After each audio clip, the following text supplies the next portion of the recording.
treatment trial, or ACCT-1, was started in February 21st of this year, and it was a randomized placebo-controlled trial comparing the Gilead drug remdesivir with a placebo. It was highly powered with about 1,090 plus individuals. So it is the first truly high-powered randomized placebo-controlled trial. It was an international trial involving multiple sites, not only in the United States, but in various countries throughout the world, including Germany, Denmark, Spain, Greece, the UK, etc. The primary endpoint was the time to recovery, namely the ability to be discharged. When you have a study like this, we have a data and safety monitoring board which looks at the data. And they are independent, so there's no prejudice on the part of the investigators because they're doing the trial or the drug is from a certain company. The Data and Safety Monitoring Board on Monday afternoon contacted me on April 27th, first on Friday the week before, and then again on April 27th, and notified the study team, namely the multiple investigators who are doing the study throughout the world, that the data shows that remdesivir has a clear-cut, significant, positive effect in diminishing the time to recovery. This is really quite important for a number of reasons, and I'll give you the data. It's highly significant. If you look at the time to recovery being shorter in the remdesivir arm, it was 11 days compared to 15 days. And that's a p-value for the scientists who are listening of 0.001. So that's something that, although a 31% improvement doesn't seem like a knockout 100%, it is a very important proof of concept. Because what it is proven is that a drug can block this virus. And I'll give you an example in a moment of why we think, looking forward, this is very optimistic. The mortality rate trended towards being better in the sense of less deaths in the remdesivir group. 8% versus 11% in the placebo group. It has not yet reached statistical significance, but the data needs to be further analyzed. The reason why we're making the announcement now is something that I believe people don't fully appreciate. Whenever you have clear-cut evidence that a drug works, you have an ethical obligation to immediately let the people who are in the placebo group know so that they could have access.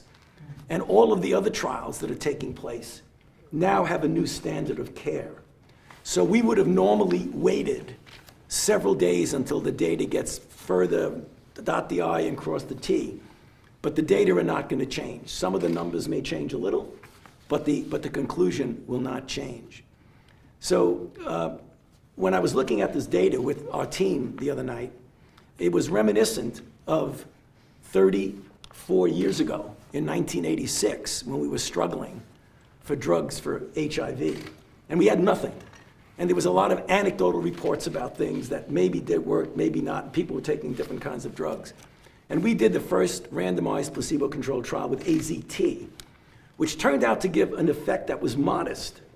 But that was not the end game, because building on that every year after, we did better and better. We had better drugs of the same type, and we had drugs against different targets. This drug happens to be blocking an enzyme that the virus uses, and that's an RNA polymerase. But there are a lot of other enzymes that the virus uses that are now going to be targets for this.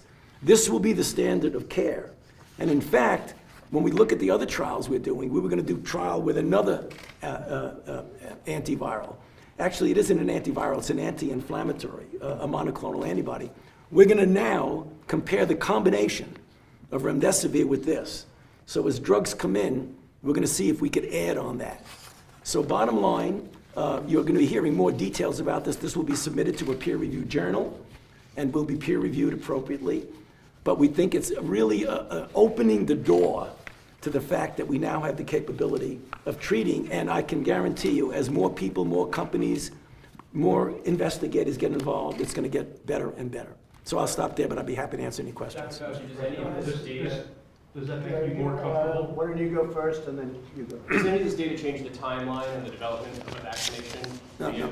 No, this has nothing to do with vaccines. This is treatment for people who are already infected. Vaccines is to prevent infection in those who are at risk. Do you have new data on vaccines? No, nothing more than what I continue at the press conferences that we have regularly, keep you up to date, that everything is on track with the phase 1 study. We're in the third part of it. We're going to go into phase 2 in the summer, but nothing has changed that anything I've said when we had press conferences. Tony, they're writing a lot about Oxford. We know Johnson & Johnson is well There's advanced. another candidate, another one of several candidates that are moving along, because we're going to have a lot of shots on goal when it comes to vaccines. That's good. That's great. Yeah, please go ahead. How does this news influence your thought process on states reopening their governments? Do you think people should be more comfortable knowing that there is a drug that is proven effective? Well, I think it's a beginning. I thought Tony explained it really well. It's a beginning. It means you build on it. I love that as a building block. You know, just as a building block, I love that. But certainly it's a positive. It's a very positive event from that standpoint. And we're going to be very careful as we open. A lot of people, a lot of governors are opening. I know you're very advanced. You're going to be very advanced in getting it going. But we're doing it very carefully. We've learned a lot over the last couple of months. And if there's a fire, we're going to put it out. If there's a little ember burning, we're going to put it out. We're going to put it out very quickly. And I think we've learned how to do that. There have been some areas that have really started up and we put it out very quickly. So we've learned a lot.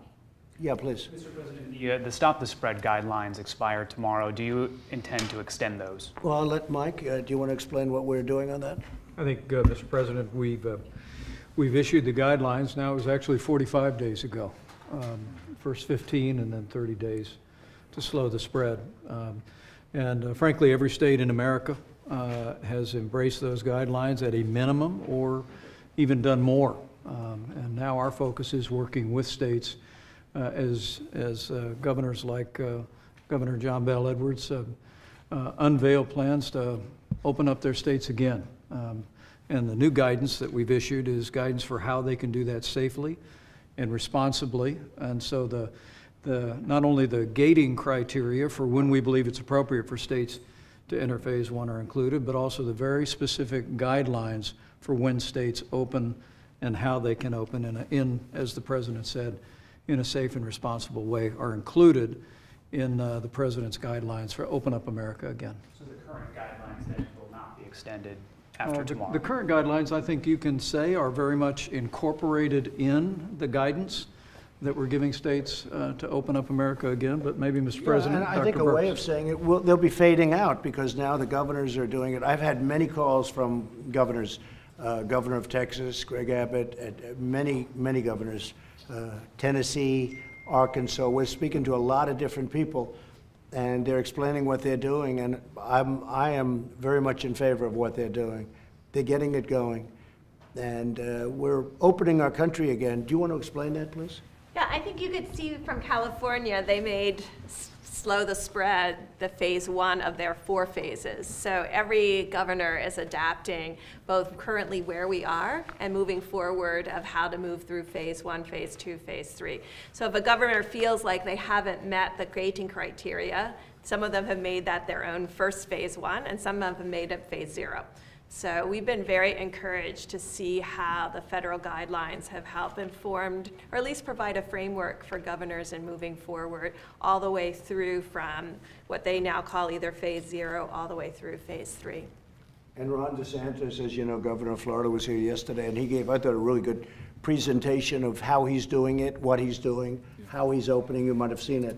I did. And he did a very good job. I thought, really you know, very Mr. good President, I would say that if you look at the plan that you had put out for 30 days to stop the spread, the mitigation measures that you promoted in that plan are carried forward in the guidelines for reopening.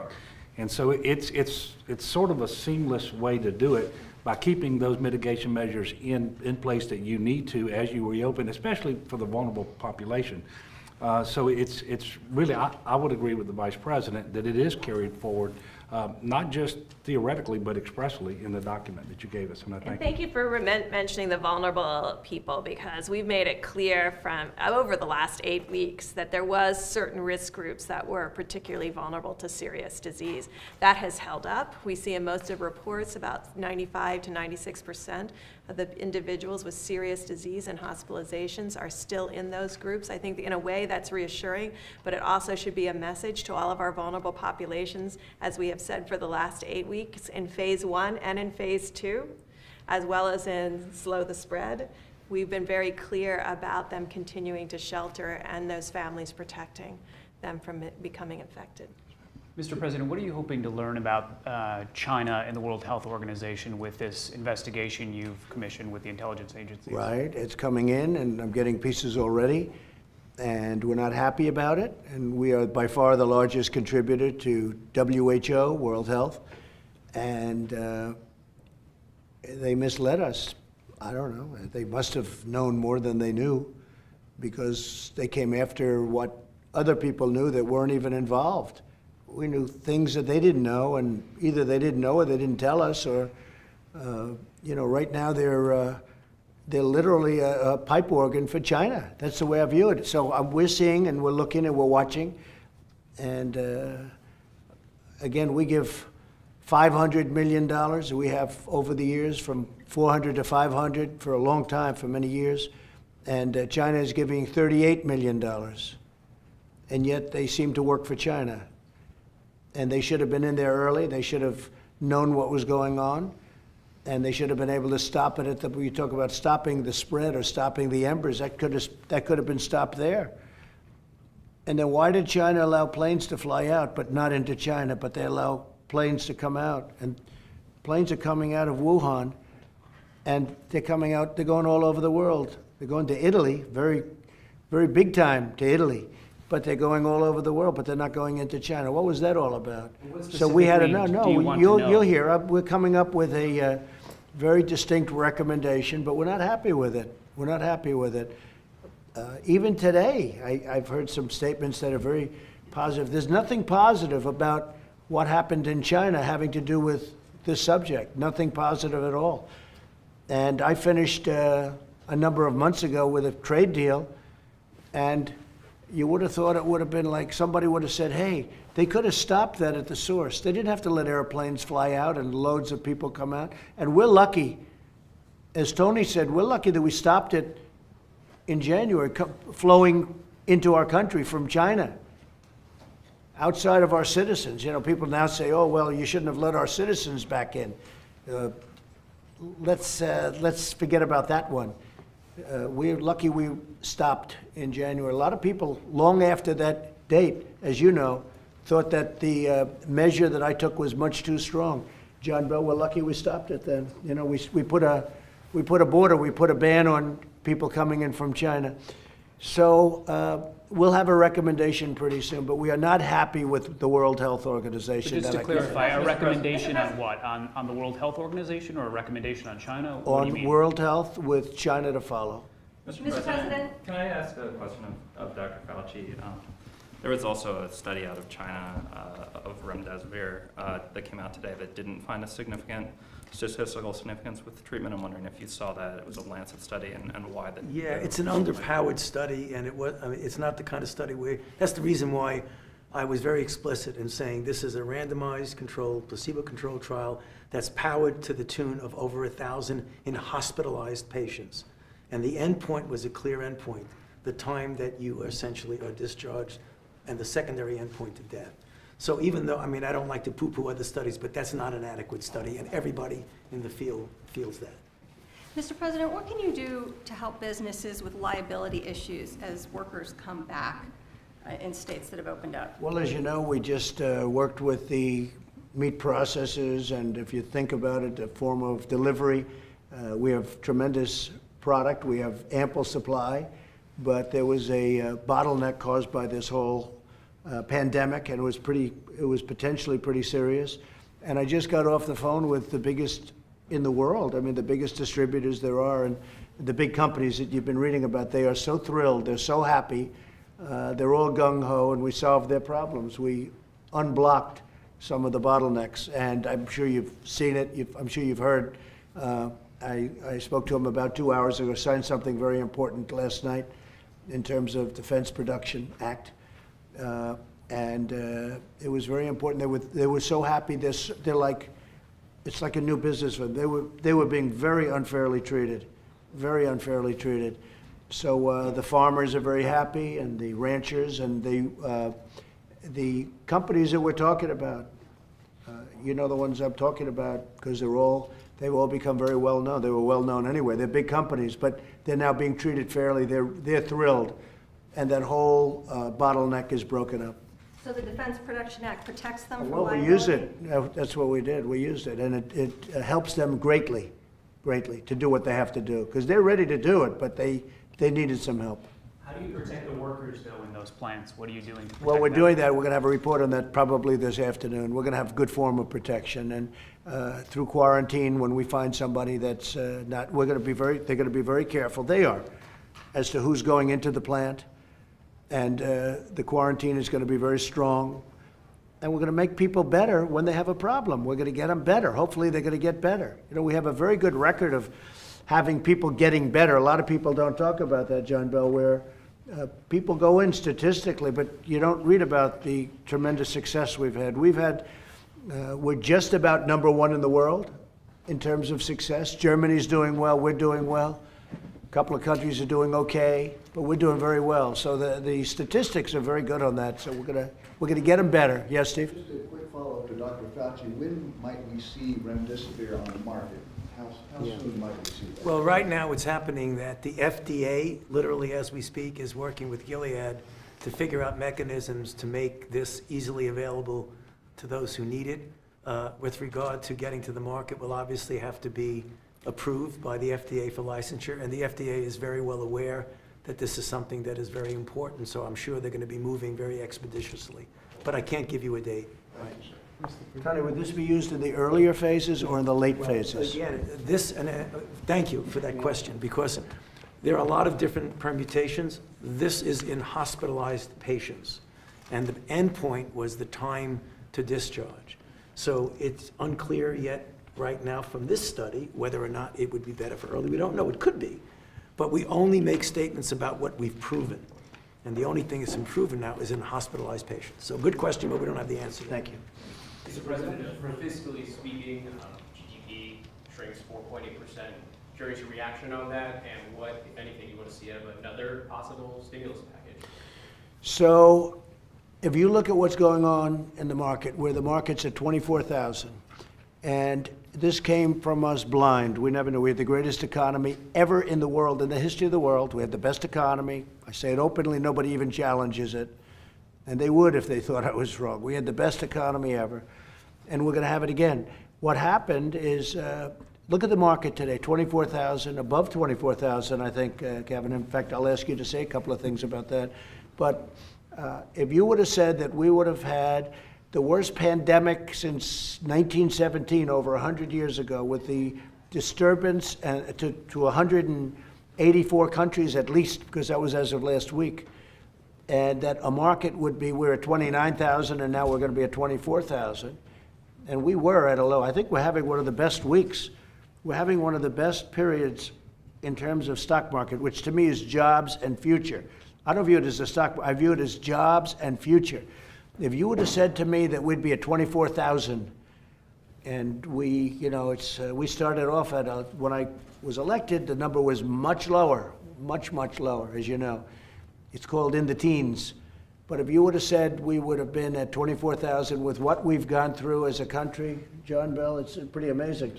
And I think I read where this is one of the best weeks in the stock market, this last short period of time, that we've had since the 1950s or 1940s. So I think there's a tremendous feeling of optimism in this country. I can only say that there's going to be a tremendous feeling of optimism. I think the third quarter is transitional. We're transiting into, but it's a very transitional period. I think it's going to do good, but I think the fourth quarter is going to be fantastic. I think next year, all of the fruits of what we've all done together, between the doctors and the business people and yourself, thank you very much. Of course, you're a doctor. But all of the work from the task force, all of the people that have worked so hard, we're going to have a tremendous year next year. And you're going to start to see that, I think, in the fourth quarter, maybe even in pieces of the third quarter. But that's, again, very transitional. Mr. President, spending, though, is there like a day of reckoning coming with over $2 trillion spending? No, it's about growth. It's about growth. We're going to be in great shape because we're growing. And we could have done it the other way. You don't spend anything and you're flat for years. You know, there are ways of looking at it. You have to throw money at it, but we're throwing money at the people that lost their job unfairly. You saw some of the people yesterday in the White House where they were down and out, and we came along and helped them. So we could have been flat for a long time as a country, or we could grow. I think you're going to see tremendous growth. It's a stimulus, and it's a great stimulus. Now they want more stimulus, and they're pushing for things, though, but I don't know that we should be working with states that have been suffering through bad leadership or bad management for 25 years, and we're supposed to fix that. So we're going to have to talk about that.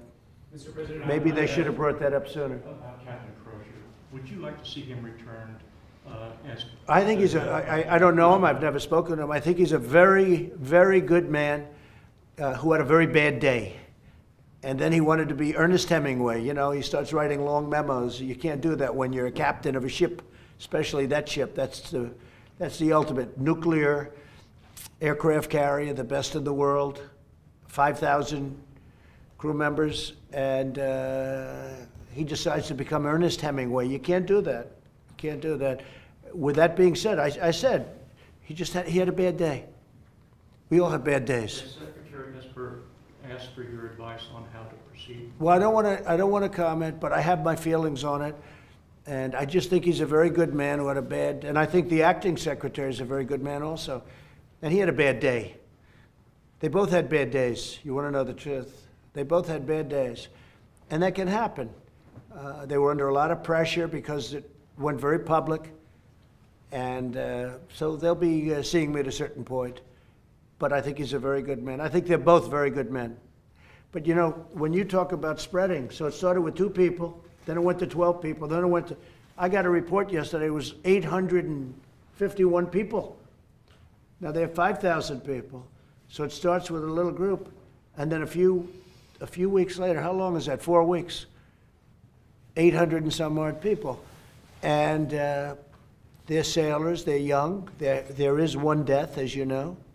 There's one death. There's about 10 people in the hospital right now, but we expect all to get better. But there is one death out of it. But that spread like wildfire, right? Think of that. You know, it was 2 and 12, but then we thought it ended at 41. You didn't think so. I don't think you thought so, right? Just the right environment for spread like that. It was a tough environment. Mr. President, on testing, yesterday you said that we will very soon be testing 5 million people. Well, I don't know where it doing came 5 up. million. Yeah. You said that. I'd like to refer to these 2 people because I don't know where it came up. Everyone kept saying, you said there'd be 5. That was a study that came out. Somebody came out with a study of 5 million people. Do I think we will? I think we will, but I never said it.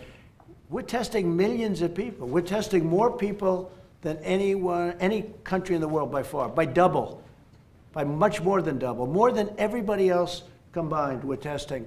But somebody started throwing around 5 million. I didn't say 5 million. Somebody said 5 million. I think it might have been the Harvard report. There was a report from Harvard, and they said 5 million. Well, we will be there, but I didn't say it. I mean, I didn't say it, but somebody came out with a report saying 5 million. It sounds like a lot. Yesterday, I looked at Deborah. I said, what's with the 5 million? I think that was from the Harvard report.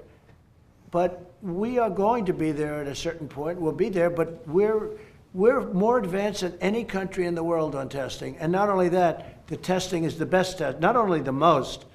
We've not only done the most, even when you look at so many people, they love the Abbott Laboratories test. You might have had it. Did you have it today? Yes, sir, Good. I did. It's Thank okay. You got a test out of this deal. I did. But everybody comes in and they give them the test. In 5 minutes, they know they're okay or they're not okay. So far, we haven't found anyone not okay. But it's a great test. But that was not even, nobody even thought of that 2 months ago or 3 months ago. You know, that was developed over a very short period of time, brilliantly developed by Abbott.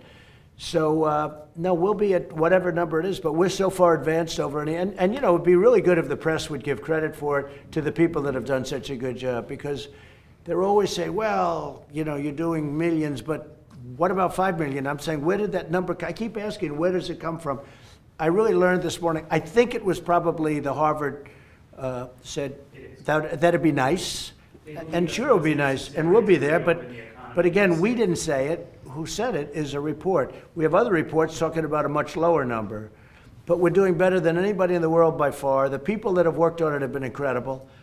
And, you know, John Bell is testament to it. Testing is one of the great reasons that you've been successful in Louisiana. Yes, sir, with a lot of help from our federal partners. And the best news that we got as a state, quite frankly, and all states got it, was on Monday when Admiral Giroir said that our plans had all been received last Wednesday, and they were going to be able to resource the testing kits. Yeah. So I don't know about 5 million for the country, but Louisiana is going to do our part with 200,000 per month. And I think if you extrapolate that out, that comes close to 5 million. I don't pretty know, much, but I don't know what time period you're talking about. Dr. Burks, Admiral Giroir said to Time Magazine that 5 million tests per day is simply not possible. Do you agree with that? So what we have talked about and what was in the blueprint in talking with states, and you can see, I mean, this is Louisiana's curve. They got to this curve of mitigation and containment across the state with about 26,000 tests per million, or about 26,000 tests per million. So million of their population. So these tests, and I've been very clear about it, these are RNA tests, which means you take the virus out of your nose, you've got to crack the virus open, extract out the RNA, amplify the RNA, and then get an answer. And you can see that's happening inside of machines. Sometimes lab directors and lab technicians have to physically mix all of those reagents. That's when you hear about extraction reagents and why they're needed. And so what we had in the blueprint is really a call to action to really work on developing antigen tests like we use for flu.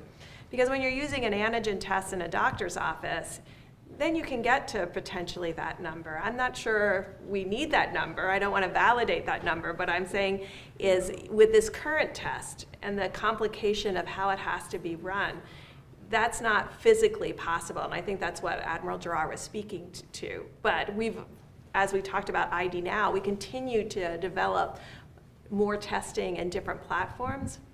But I think we do need that kind of new breakthrough to a new technique, a new measurement to get to the kind of numbers that Harvard's talking about. But I think we've made it clear all along that states have controlled and mitigated with the current number. And as you heard from the governor, he didn't shut everything down. There was still, he has a curve like this with still a significant number of Louisianans working. So I think what every governor is working on is how do I get the most people I can back to work and still maintain high level of safety. And I think what's the roadmap and the criteria and the testing come together to create that. This will not be a testing alone piece.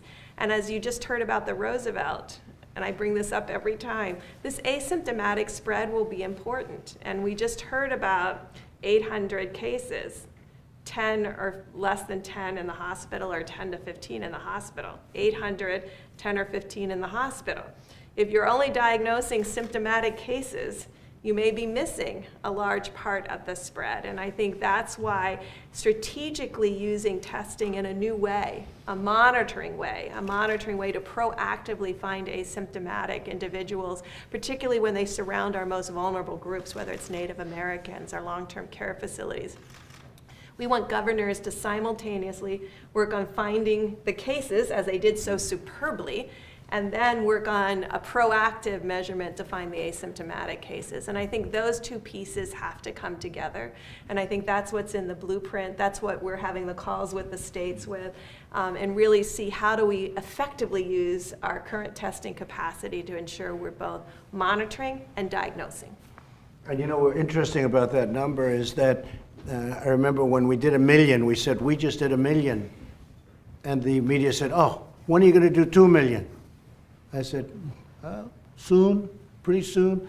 Then we do 2 million. And then they say, when are you going to do 5 million? In other words, it's sort of a setup, because no matter what, and by the way, when we hit 5 million, when are we going to hit 10 million? It's a little bit of a trap. You know, it's called the media trap. It pertains to me, it doesn't pertain to other people, but it's what I've had to experience for 5 years. Is there a number that indicates to you that it is safe? Well, I don't know. for I heard the states to 5 be million open? is totally unnecessary. Now, that doesn't mean we're not going to hit it pretty easily, but again, I think it's a media trap. I think the number, you know, I've just, all I know is this. President Moon of South Korea, because we've heard a lot of good things about South Korea, have good relationship. He called me to congratulate me on the testing. He said, your testing is the greatest in the world. How did this happen? I kept hearing about South Korea, South Korea. And he said, I want to just tell you that what you've done with testing is incredible. Okay? So our people should be congratulated. And what they'll do is, no matter what, if we test, as they say, 325 million people, they're going to say, when are you going to test them twice? Okay? So, you know, it's a trap. It's really a media trap, but that's okay.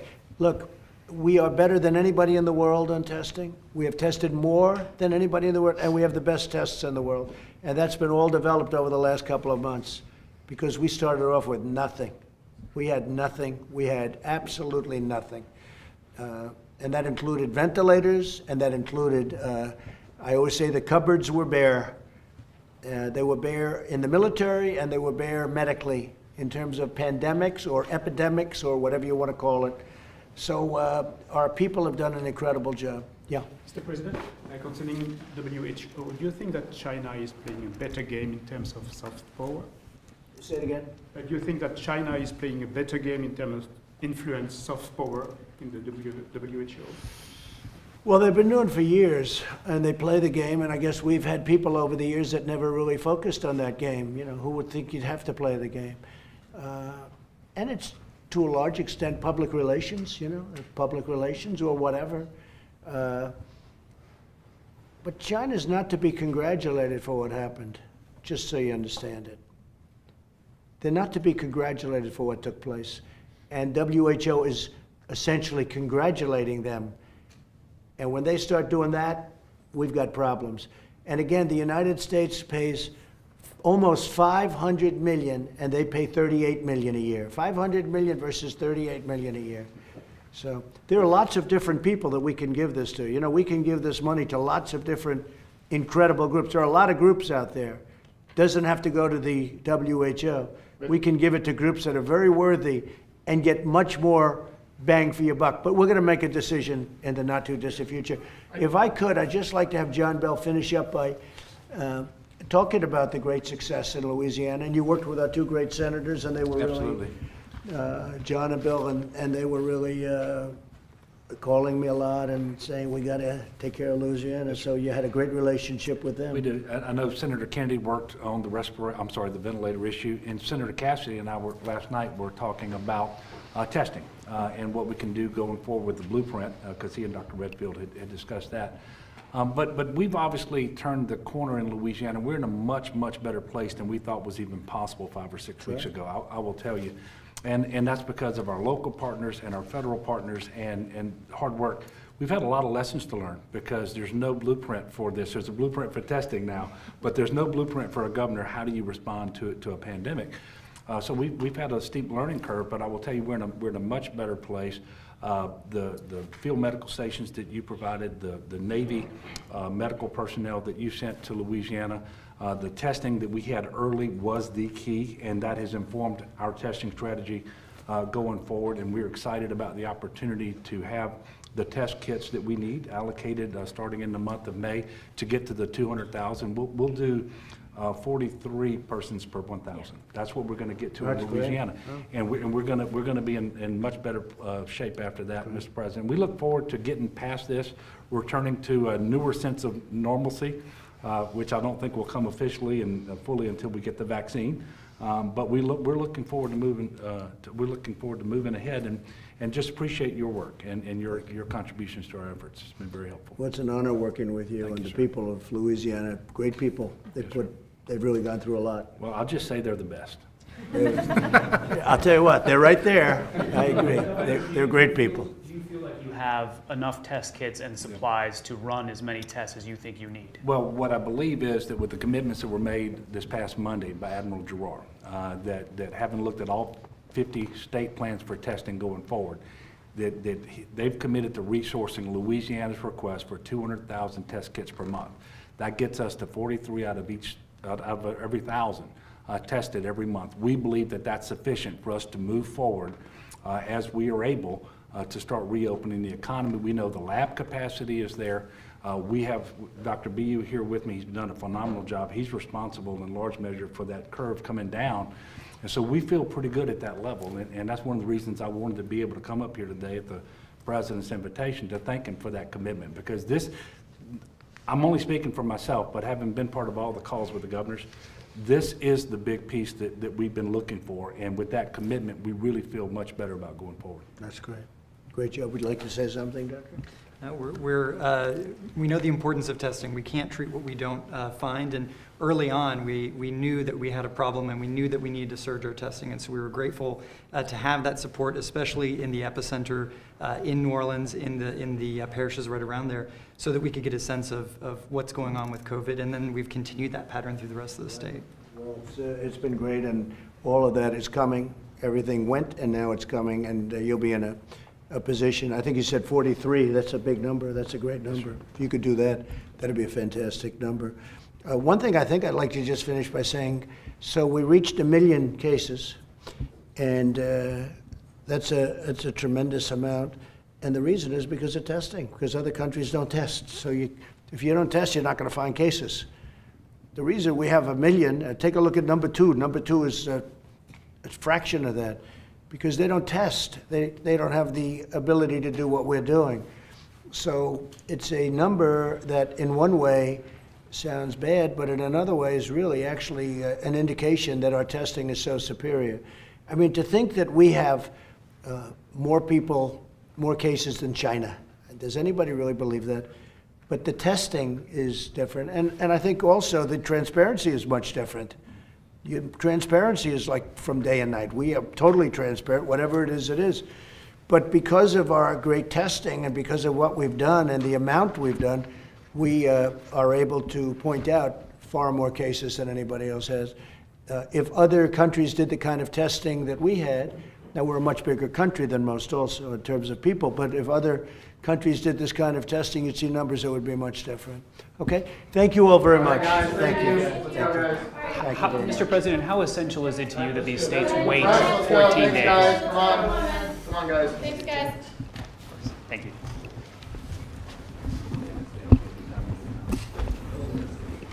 Come on, guys.